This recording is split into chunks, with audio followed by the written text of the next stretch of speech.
దయచేసి అందరూ మంచి కళ్ళు మూసుకుని ప్రార్థన చేసుకున్నాం. పరిశుద్ధుడైన తండ్రి, పరలోకమందు మా రాజా, మా పాదాలు మా కాళ్ళ స్తోత్రాలు. మాసం నుంచి త్వర నుంచి కాచి కాపాడి 5వ మాసంలో 6వ మాసంలో నుంచి మొదటి ఆదివారంలో ప్రవేశపెట్టినందుకు మా నాలుగు స్తోత్రాలు ప్రభావ.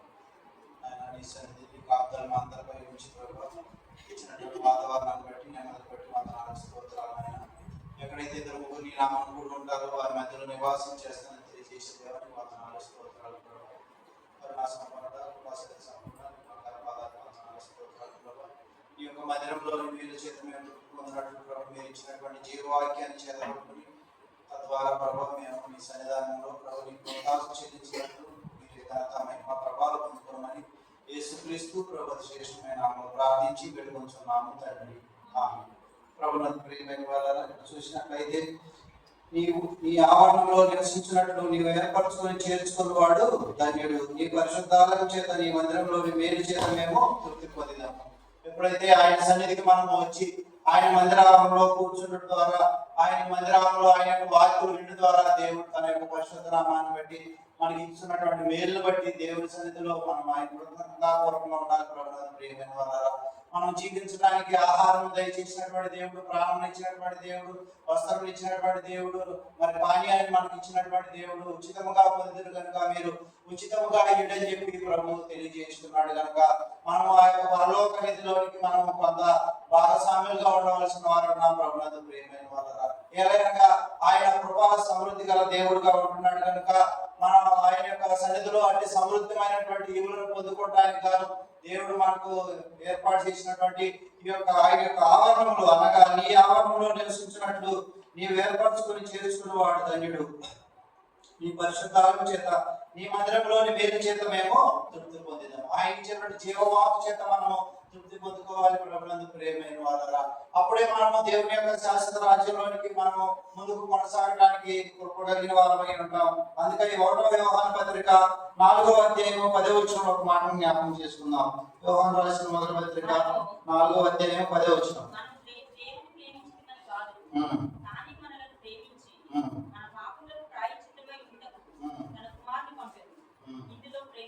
చాలండి. మనము దేవుని ప్రేమించమని కాదు, తానే మనలను ప్రేమించి ప్రభునందు ప్రేమ మన పాపంలో ప్రాయశ్చిత్తముగా ఉండటకు తన కుమారుని పంపిన ఇందులో ప్రేమై ఉన్నది. మనం ఏదో అనుకుంటాము, ముందుకు కొనసాగుతూ ఉంటాము, ఇదిగో నేను చేస్తున్నటువంటిది మరి ఎంతో ప్రేమయుక్తమైందని అనుకుంటాం, కానీ అది దేవునికి మరి సమాధానంగా ఉన్నదా లేదా జ్ఞాపకం చేసుకోవాలి. దేవునికి ఇష్టపూర్వకంగా ఉన్నదా లేదా జ్ఞాపకం చేసుకోవాల్సిన వారు నా ప్రభునందు ప్రియమైన వాళ్ళరా. ఎప్పుడు మనం మనకున్నటువంటి వనరులను బట్టి ఆర్థికంగా కానీ మరి పరిస్థితులను బట్టి మనం బలం పొందుకున్న ఈవులను బట్టి మనం దేవుని సన్నిధిలోకి వచ్చి ఉత్సాహించడం కాదు, కానీ మనం ఎప్పుడైతే లేవులో ఉంటామో, అనగా దిగులతో ఇబ్బందులతో ఉంటామో, అప్పుడు కూడా దేవుని నామాన్ని గర్వపరచవలసిన వారన్నాం, దేవుని యొక్క పరిశుద్ధ సన్నిధిని వేడుకోవలసిన వారన్నాం. అప్పుడు దేవుడు తన యొక్క సమృద్ధమైనటువంటి ఈవులను దయచేసి దేవుడుగా ఉంటున్నాడు. కనుక ప్రభునందు ప్రియమైన వారు, మనం ఈ లోకంలో కొన్ని ధనాన్ని సమకూర్చుకున్నప్పుడు ఆయా ప్రాంతాల్లో మనం వాటిని పెడుతూ ఉంటాం, బ్యాంకుల్లో కానీ ఇంకా ఇతర ప్రాంతాల్లో. అవన్నీ కూడా ప్రభు అంటున్నాడు, ఈ భూమి మీద మీరు ధనమును కూర్చుకునవద్దు, అక్కడ మరి చిమ్మట ఉంటది అని చెప్పి, తుప్పు పట్టిపోతుంది అని చెప్పి మీ యొక్క వస్తువులు. కాబట్టి మనం పరలోక నిధిని మనం ఏర్పాటు చేసుకోవాలి ప్రభునందు. అప్పుడు దేవుడు ఆ యొక్క సమృద్ధమైనటువంటి దీవెనలు మనకు దయచేస్తాడు. కనుక ఆయన ఆవరణలో మనం నివసించినట్లు ఏర్పరచుకొని చేర్చుకున్న వాడు ధన్యుడు. నీ పరిశుద్ధాలయం చేత నీ మందిరంలోని మేలు చేత మేము తృప్తి పొందాం. మనము అడిగినప్పుడు దేవుడు మనకు సమృద్ధమైనటువంటి ఈవులు ఇచ్చాడు, వెతికినప్పుడు మనకు ఆయన దొరికి ఉన్నాడు. ప్రభునందు ప్రియమైన వాళ్ళ తట్టినప్పుడు ఆయన మనల్ని ఆయన సన్నిధానంలోనికి ఆహ్వానించాడు. ప్రభునందు ప్రియమైన వాళ్ళ అటు ఈవిని మనం జ్ఞాపకం చేసుకోవాలి. ఎటువంటి శ్రమ ఉన్నా ఎదురున్నా, అదే శ్రమ లేదనుకోండి మన జీవితం సుఖంగాను సౌఖ్యంగాను వెళుతున్నప్పుడు ఒకవేళ దేవుడిని మర్చిపోతామేమో జ్ఞాపకం చేసుకోవాల్సిన వారు ఉన్నాం. ప్రభునందు ప్రియమైన వాళ్ళ మన యొక్క శ్రమలు దేవునికి మరి భయంగా ఉన్నారు. ప్రభునందు ప్రియమైన వాళ్ళ అనగా దేవుని యొక్క సన్నిధిలో ఎటువంటి ఉపద్రవం వచ్చినా కానీ మనం భయపడుతూ ఆయన సన్నిధిలో మరి వేడుకున్నప్పుడు నీ ఆవరణంలో చేర్చుకున్నవాడు మరి ఏర్పరచుకున్నవాడు చేర్చుకున్నవాడు ధన్యుడు. నీ పరిశుద్ధాలయం చేత నీ మందిరంలో మేలు చేత మేము ఆయన ఇచ్చేటువంటి మాటల ద్వారా, ఆయన ఇచ్చేటువంటి వాకుల ద్వారా, ఆయన ఇచ్చేటువంటి శాసనం ద్వారా మనము మేలు పొందుకుంటామని చెప్పి గుర్తిరగవలసిన వారు ఉన్నాం. కాబట్టి మనం పరిశుద్ధ గ్రంథాన్ని జాగ్రత్తగా చూసుకొని బుద్ధి జ్ఞానములు సర్వ సంపదలు ఆయన గుప్తుల్లో ఏడో కనుక మనం ఎంతటి జ్ఞానవంతులమైనా సరే ఆయన సన్నిధిలో మా ప్రభు సన్నిధిలో తగ్గించుకొని ఆయన యొక్క కృప కొరకు వేడుకోవాలి. ప్రభునందు ప్రియమైన వాళ్ళ ఎలాగనగా మనము దేవుని ప్రేమించమని కాదుగా తానే మనల్ని ప్రేమించి మన పాపములకు ప్రాయశ్చిత్తమై తన కుమారుని పంపాను. ఇందులో ప్రేమ. మరి నువ్వు ఏమి దేవుని సన్నిధికి వచ్చినా రాకపోయినా, మరి నువ్వు ఉన్నా లేకపోయినా దేవుని సన్నిధికి ఏమి పంపిస్తున్నావు ప్రభునందు ప్రియమైన వాళ్ళ, ఏ విధంగా కృతజ్ఞతాస్తులు చెల్లిస్తున్నామో మనము మనతో పాటు కుటుంబ సభ్యులు మన బంధుమిత్రులు ఆహ్వానిస్తున్నామా, లేదంటే ఏదో ఒకరు మరి అంతకుముందు ఒక 5-10 మంది అన్నా కనపడేవాళ్ళు బ్రదర్స్. ఇప్పుడు మరి అంత డ్యూటీ మరి ఎంత డ్యూటీయో మరి అది ఏంటో అర్థం కావట్లేదు. ఈ యొక్క మిలిసిటీ డ్యూటీ కూడా మనం ఏదో గొప్పగా చూసుకుంటున్నాం ప్రభునందు ప్రియమైన వాళ్ళ. అంటే మనము కాయ కష్టం పొలం పని కాకుండా ఎండలో కాకుండా ఒక నీడ పట్టుకుని జీవిస్తున్నాం, ఓకే. కానీ దేవుని యొక్క సన్నిధిని మనం మర్చిపోకూడదు ప్రభునందు ప్రియమైన వాళ్ళ. అంటే నువ్వు నాకు ఆదివారమే కావాలని అడగలేకపోతున్నావు అన్నమాట అధికారిని, లేదంటే అడ్జస్ట్మెంట్ ఎందుకు కావదు అవుతుంది. కానీ ఒకవేళ సెలవు తీసుకున్నప్పటికీ నువ్వు ఒక ఈ లోకంలో ఉన్నటువంటి వస్తువులు కొరకు, ఈ లోకంలో ఉన్నటువంటి బంధుమిత్రుల కొరకు వేగులు పడుతున్నారు, అవన్నీ కూడా మరి తొలగించబడితే. మరి చూడండి, యాకోబు తన యొక్క విషయంలో ఎంతగానో యవనస్తులుగా ఉన్నప్పుడు తన మొదటి భార్య కొరకు 7 సంవత్సరాలు, రెండో భార్య కొరకు 7 సంవత్సరాలు, మరి తన యొక్క పశువుల మంద కొరకు ఇంకో 20 సంవత్సరాలు ఎంతగానో నష్టపరుచుకున్నాడు ప్రభునందు ప్రియమైన వాళ్ళ.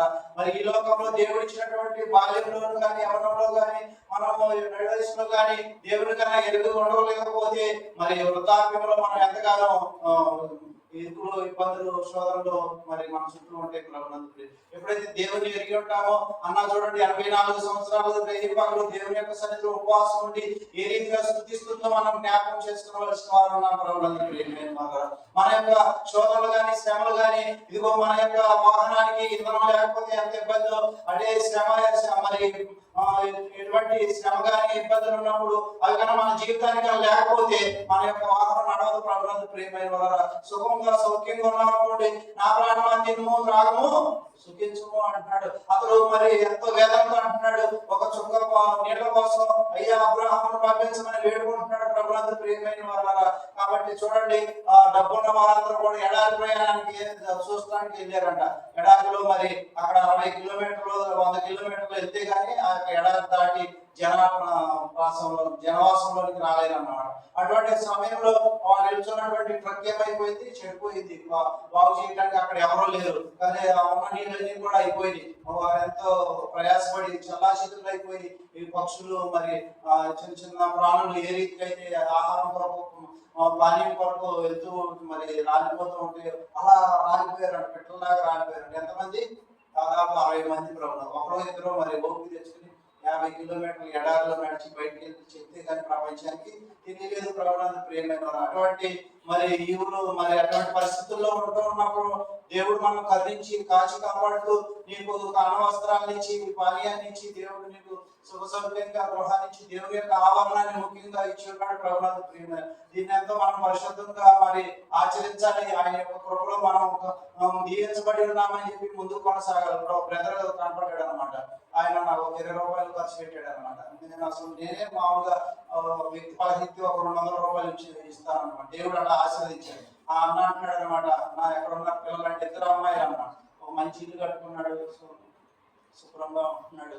చూడండి మరి ఆ యొక్క బ్లెస్సింగ్ దేవుడు ఎంతగానో చాలా నాకు దేవుడు కరుణించాడు, కాపాడాడు అని చెప్పి, నన్ను ఆస్వాదించాడని చెప్పి అతను 20 రూపాయలు నాకు ఖర్చు పెట్టాడు. నేను ఎంతో సిగ్గుపడ్డాను అన్నమాట. నేనే అవతల వాళ్ళకి 20,000 2,000 అయినా సరే ఒకసారి చేసేది నా దగ్గర ఉన్న లేకపోతే. కానీ దేవుని యొక్క కృప చూడండి ప్రభునందు ప్రియమైన వాళ్ళ. పంచుకుంటున్నాడు, పెద్ద అమ్మాయి అమెరికాలో ఉందన్న అక్కడే జాబ్ వచ్చేసింది, హల్లెలూయా. రెండో అమ్మాయికి వివాహం అయిందని చెప్తూ ఉన్నాడు. 2 కుమార్తెలైన కానీ అక్కడ సంతోషంగా తన యొక్క జీవిత యాత్రలో దేవుని యొక్క సేవ పరిచయంలో ముందుకు కొనసాగుతున్నాడు ప్రభునందు ప్రియమైన వాళ్ళ. కానీ ఇప్పుడు ఉన్నటువంటి మనకు చీకులు, చింతలు, వేదంలో ఏదున్నా కానీ దేవుని సన్నిధిలో పెట్టి ఇదిగో ప్రభు అంటున్నాడు, నీ ఆవరణలో నివసించినట్లు నీ వేరుపరుచుకొని చేర్చుకున్నవాడు ధన్యుడు. ఇదిగో సింహ పిల్లలు లేని గలవ యాగములు కానీ యెహోవాను ఆశ్రయించు వారికి ఏ మేలు ప్రభునందు ప్రియమైన వారరా, అటు ఈవులు మనం పొందుకుని దేవుని యొక్క సువార్త పరిచర్య విస్తరించబడుతుంది. దాన్ని మనం కనుగొనాలి, దాని కొరకు పాటుపడాలి, దాని కొరకు ప్రయాసపడాలి. ప్రభునందు ప్రియమైన వారరా, ఇక్కడ ఎటువంటి ఇబ్బందికరమైన పరిస్థితులు ఉన్నా కానీ మనం చావాలి కానీ మనం తగ్గించుకోవాలి కానీ ఇదిగో మనం అలిగి కానీ ఇదిగో ఇబ్బందులు గురి చేసే వారంగా ఉన్నట్లయితే మనం నశించిపోతాం. ప్రభునందు ఎటువంటి ఆటంకాల్లో కూడా మనం పోకుండా దేవుని సన్నిధిలో ముందుకు కొనసాగుతూ ఉండాలి. కనుక ఇదిగో నీ ఆవరణలో నివసించినట్లు నువ్వు ఏర్పరచుకొని చేసుకుని వాడు ధన్యుడు. నీ పరిశుద్ధాలయం చేత నీ మందిరంలో మేలు చేత మేము తృప్తి పొందు. ప్రభువే మనల్ని కనుగొని ఉన్నాడు. ప్రభునందు ప్రియమైన వల్ల మనం ఆయన ప్రేమించామని కాదు కానీ తానే మనల్ని ప్రేమించి మన పాపంలో ప్రాయశ్చిత్తమైనటువంటి తన కుమారుని పంపి ఉన్నాడు. ఇందులో ప్రేమ ఉన్నది. కాబట్టి రోగుల కొరకు మనం ప్రార్థన చేయాలి, మరి రక్షణ లేనటువంటి వారి కొరకు మనం ప్రయాసపడాలి. ప్రభునందు ప్రియమైన వారు మన సమయం దొరికినప్పుడు అయ్యగారు లేరని కాదు కానీ మనమే మరి మాట్లాడేటువంటి శక్తి ఇచ్చాడు ప్రభు.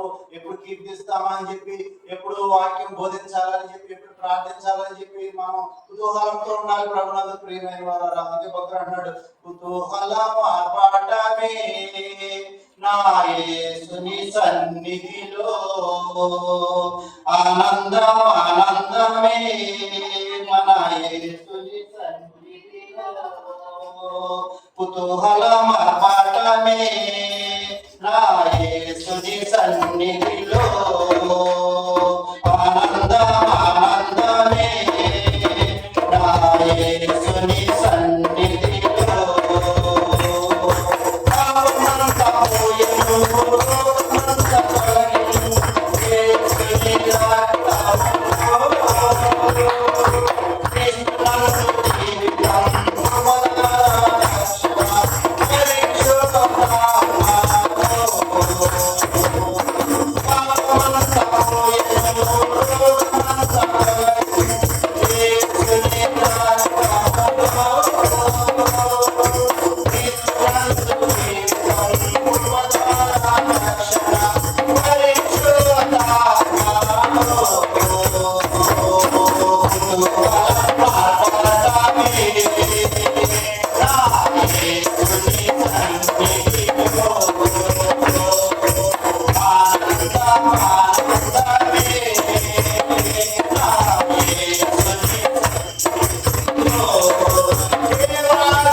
ఎప్పుడు పరిశుద్ధ దినం వస్తుందా అని చెప్పి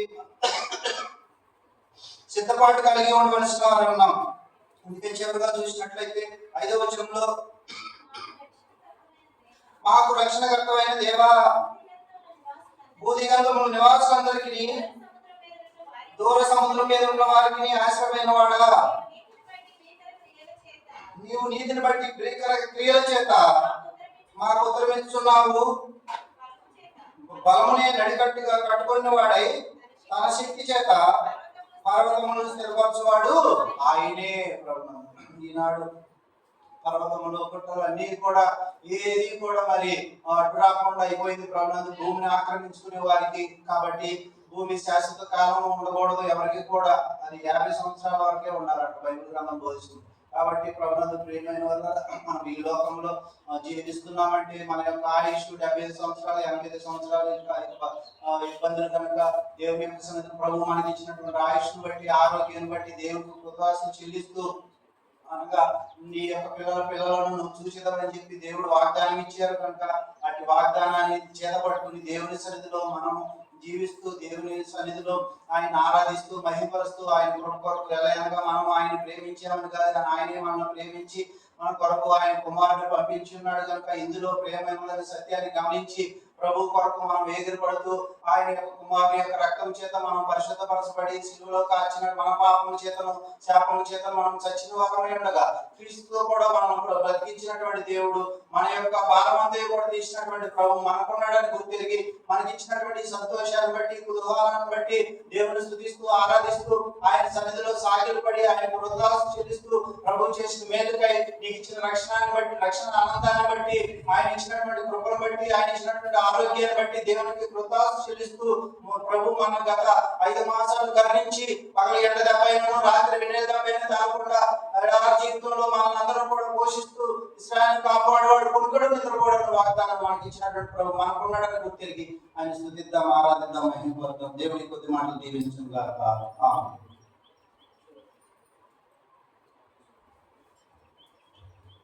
2 నిమిషాలు.